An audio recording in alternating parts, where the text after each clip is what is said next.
Voici l'agneau de Dieu, qui enlève le péché du monde. Alléluia, Alléluia. Le Verbe s'est fait chair, il a établi parmi nous sa demeure.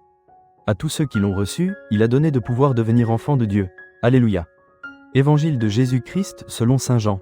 Le lendemain, voyant Jésus venir vers lui, Jean le Baptiste déclara: Voici l'agneau de Dieu, qui enlève le péché du monde.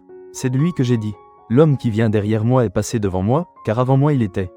Et moi, je ne le connaissais pas. Mais, si je suis venu baptiser dans l'eau, c'est pour qu'il soit manifesté à Israël. Alors Jean rendit ce témoignage: J'ai vu l'Esprit descendre du ciel comme une colombe et il demeura sur lui. Et moi, je ne le connaissais pas, mais celui qui m'a envoyé baptiser dans l'eau m'a dit: Celui sur qui tu verras l'Esprit descendre et demeurer, celui-là baptise dans l'Esprit Saint. Moi, j'ai vu, et je rends témoignage. C'est lui le Fils de Dieu. Acclamons la parole de Dieu.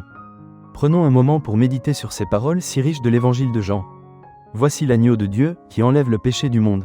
Quelle promesse, quelle tendresse. Jésus vient pour nous libérer, pour porter nos fardeaux et nos erreurs. Il ne nous juge pas, mais nous aime et nous purifie.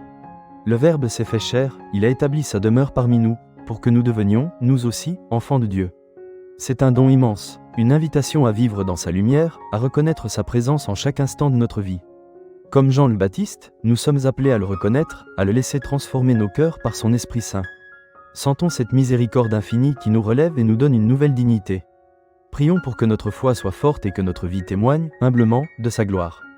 Amen. Si cette méditation vous a touché, n'hésitez pas à liker cette vidéo, à vous abonner à la chaîne, et à partager avec vos proches.